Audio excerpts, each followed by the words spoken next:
Hello everyone, myself Dr. Sweta Bharti, ABM College Golmuri, Department of History, Jamshedpur. आज मैं semester 5 के बच्चों के लिए DSC 2 का पेपर लेकर आई हूँ। आज का हमारा टॉपिक है स्वाधीनता आंदोलन में महिलाओं की भूमिका। भारत में सामाजिक धार्मिक सुधार आंदोलन, ईसाई मिशनरियों द्वारा शिक्षा के प्रचार प्रसार, इन सब कारणों से महिलाओं में एक नई तरह की जागरूकता आ गई थी। सामाजिक एवं धार्मिक सुधार आंदोलनों ने नारी शिक्षा एवं महिला उत्थान के क्षेत्र में सक्रिय भूमिका निभाई। इनके प्रयास से नारी शिक्षा के लिए कई विद्यालय एवं महाविद्यालय स्थापित हुए। इन सब से नारी और अधिक सक्षम तथा जागरूक हुई तथा अपने अधिकारों के प्रति सचेत भी हुई। अब भारत की सचेत जागरूक नारी ने जीवन के हर क्षेत्र में सक्रिय भूमिका निभाई तथा राष्ट्रीय आंदोलन में भी अपनी सक्रिय भूमिका निभाने लगी। इतिहास साक्षी है कि भारतीय महिलाएं कभी भी किसी भी कार्य में पीछे नहीं हटी, बल्कि जब भी उन्हें मौका मिला उन्होंने विभिन्न कार्यक्रमों में, विभिन्न क्रियाकलापों में भाग लेकर अपनी प्रतिबद्धता, अपनी भागीदारी को सिद्ध किया। ब्रिटिश राज द्वारा जब झांसी का क्षेत्र ब्रिटिश साम्राज्य में मिला लिया गया था, तो वहाँ की रानी लक्ष्मीबाई ने, झांसी की रानी लक्ष्मीबाई ने अंग्रेजों के खिलाफ 1857 के संघर्ष में मोर्चा खोल दिया। वहीं लखनऊ में बेगम हजरत महल भी अंग्रेजों से तब तक संघर्ष करती रही जब तक कि उनकी पूरी शक्ति चूक नहीं गई। उन्होंने अन्य विद्रोहियों के साथ मिलकर ब्रिटिश सरकार के खिलाफ संघर्ष किया तथा भारत के स्वाधीनता आंदोलन में अपनी भागीदारी सिद्ध की। 1885 में कांग्रेस की स्थापना के समय से ही हमें विभिन्न महिलाओं की सक्रिय भागीदारी दिखाई देते हैं। 1890 ईस्वी में कांग्रेस के कलकत्ता अधिवेशन में भारत की प्रथम महिला स्नातक कादम्बिनी गांगुली ने उस अधिवेशन को संबोधित किया था। एनी बेसेंट तथा सरोजनी नायडू जैसी महिलाओं ने भी भारतीय राष्ट्रीय कांग्रेस का नेतृत्व किया। एनी बेसेंट के नेतृत्व में भारत में होम रूल आंदोलन भी चलाया गया। भारत की विदुषी और उत्साही महिलाएं पहले भी 1905 ईस्वी में बंगाल विभाजन के अवसर पर अंग्रेजी सरकार के विरोध में आंदोलन का संचालन कर चुकी थी और अपने विभिन्न कार्यक्रमों के आयोजन द्वारा बंगाल में एकता स्थापित करने का शपथ उठा चुकी थी। उन्होंने रक्षाबंधन समारोह का आयोजन करके हिंदू मुस्लिम एकता का एक अद्भुत उदाहरण प्रस्तुत किया। प्रभात फेरी के माध्यम से अपनी एकता का प्रदर्शन किया।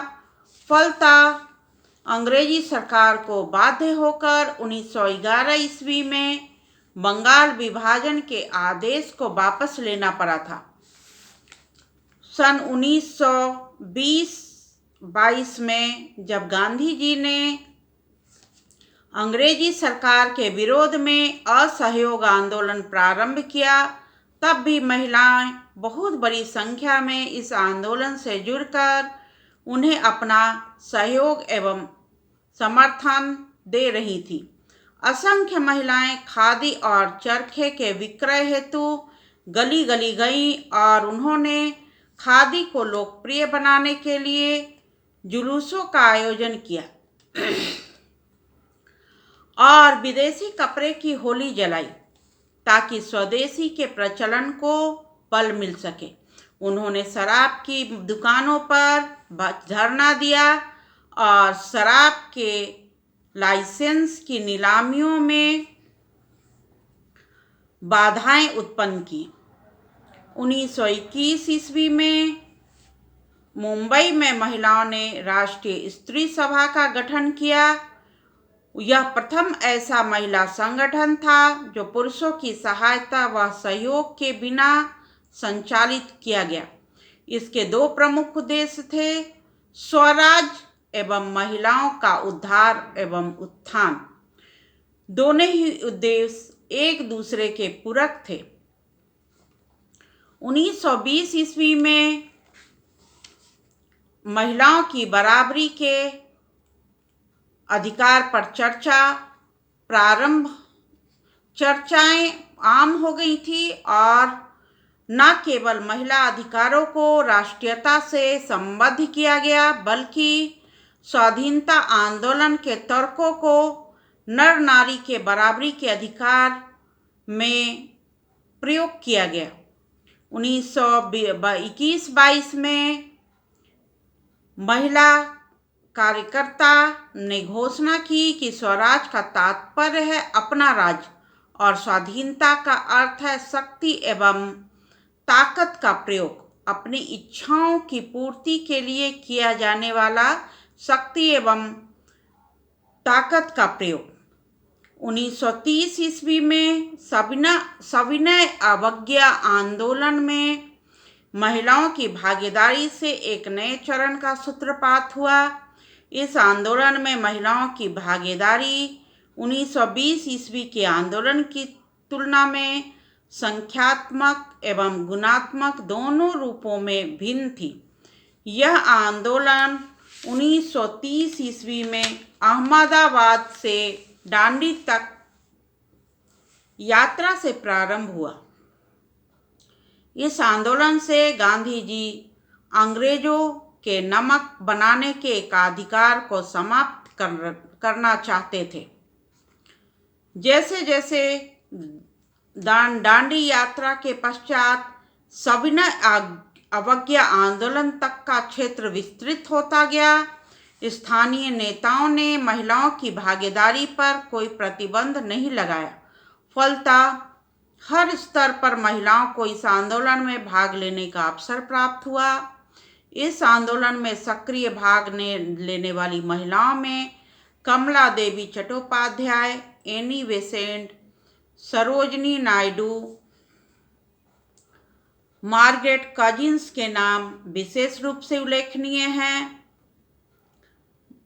कर और राजस्व की वसूली हेतु अक्सर सरकार संबंधित व्यक्तियों की संपत्ति को नीलाम कर देती थी और इन नीलामियों के बहिष्कार में भी महिलाओं का विशेष योगदान रहा। और इस आंदोलन के दौरान पहली बार महिलाओं को पुलिस दमन का सामना करना पड़ा।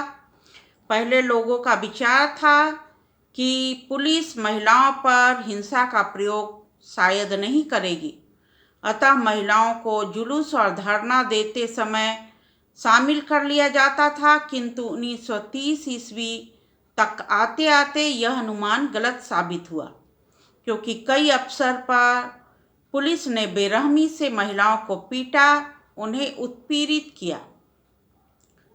फलतः लोगों में असंतोष फैलना प्रारंभ हो गया।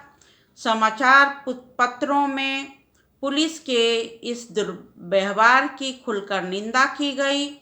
अखिल भारतीय महिला परिषद ने 1931 के लाहौर सत्र हेतु इस विषय पर एक विशेष रिपोर्ट तैयार की, जिनमें महिलाओं को धरने से उठाकर जेल भेजा गया। बढ़ते पुलिस के अत्याचारों के विरोध में कांग्रेस के कार्यकर्ताओं ने स्वयं गिरफ्तारी देने के लिए अपने सदस्यों को आमंत्रित किया। इस समय पुरुषों के साथ साथ महिलाओं ने भी बड़ी संख्या में गिरफ्तारी देकर स्वाधीनता आंदोलन के प्रति अपनी प्रतिबद्धता का प्रमाण प्रस्तुत किया।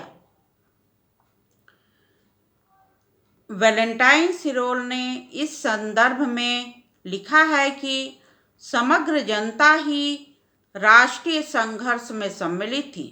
महिलाएं जुलूस का नेतृत्व करती थी, सभाएं संचालित करती थी, राष्ट्रीय गीत गाती थी, चरखा काटती थी और राजनीतिक चेतना का प्रसार करती थी। मार्च पास्ट करके वे भारतीय राष्ट्रीय ध्वज को सलामी देती थी और हड़तालों को सफलतापूर्वक आयोजित करती थी। महिलाएं घरेलू कार्यों के संपादन के साथ साथ घायलों की सेवा करती थी, बच्चों का लालन पालन करती थी और अनेक कष्टों को सहते हुए भी कभी मुख से उफ तक का शब्द नहीं निकालती थी। 1930 के दशक में कई साम्यवादी महिलाओं ने भी आंदोलन का संचालन किया, जिसमें उषाबाई डांगे, जो मुंबई वस्त्र उद्योग में लगी महिला श्रमिक महिलाओं के लिए कार्य कर रही थी, कम्युनिस्ट और राष्ट्रवादी महिलाओं ने भी 1930 ईस्वी के दशक में पहली बार राजनीतिक बंदियों की मुक्ति के लिए एक देशव्यापी अभियान चलाया, जिसके लिए इन महिलाओं ने महिला संघ का गठन किया, संयुक्त रूप से इस संदर्भ में कार्य किया, पत्रिकाएं निकाली। अपनी भागीदारी सिद्ध करने के लिए अखिल भारतीय छात्र संघ का गठन किया और लखनऊ में आयोजित सम्मेलन में भाग लिया। 1942 ईस्वी के भारत छोड़ो आंदोलन में भी महिलाओं ने अपनी अत्यंत सक्रिय भागीदारी निभाई। अंग्रेजी सरकार ने जब 3 अगस्त की रात्रि में सरकार के सभी बड़े नेताओं को जेल में डाल दिया, परंतु फिर भी 9 अगस्त को 1942 ईस्वी के भारत छोड़ो आंदोलन का सूत्रपात हुआ। उस समय पुनः सरकार ने छोटे नेताओं और महिला कार्यकर्ताओं को भी सलाखों के पीछे ढकेल दिया और इस आंदोलन को कुचलने का प्रयास किया। ऐसी संभावना प्रतीत होने लगी कि नेतृत्व के अभाव में कहीं यह आंदोलन असफल न हो जाए।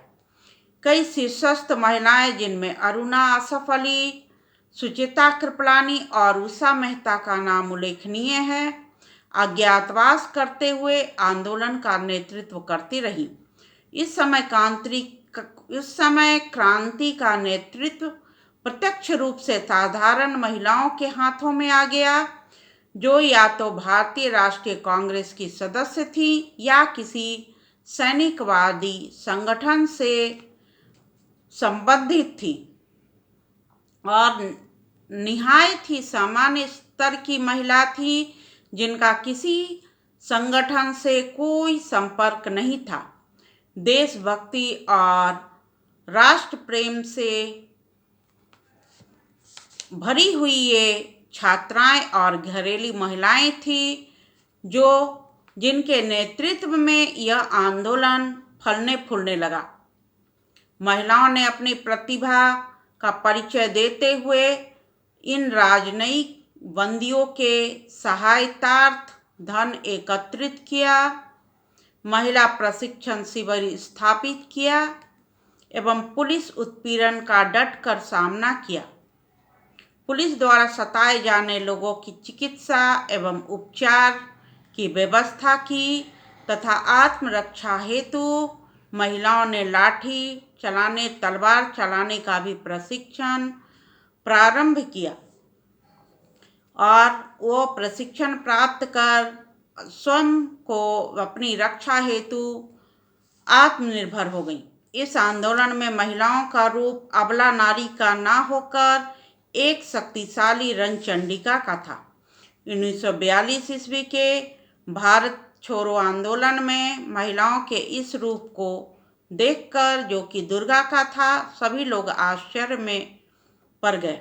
पुलिस और सभाओं को भंग करने के लिए पुलिस लाठी डंडों से महिलाओं पर अत्याचार करती रही और महिलाएं धैर्यपूर्वक वंदे मातरम का गीत गाती हुई, नारे लगाती हुई पुलिस के अत्याचारों का दृढ़तापूर्वक सामना करती रहीं। वे जब जमीन पर गिरने लगती थी अथवा तिरंगे को अन्य किसी महिला को सौंप देती थी और इस प्रकार आंदोलन की ज्वाला को उत्तरोत्तर जलाए रखने में सफल रही।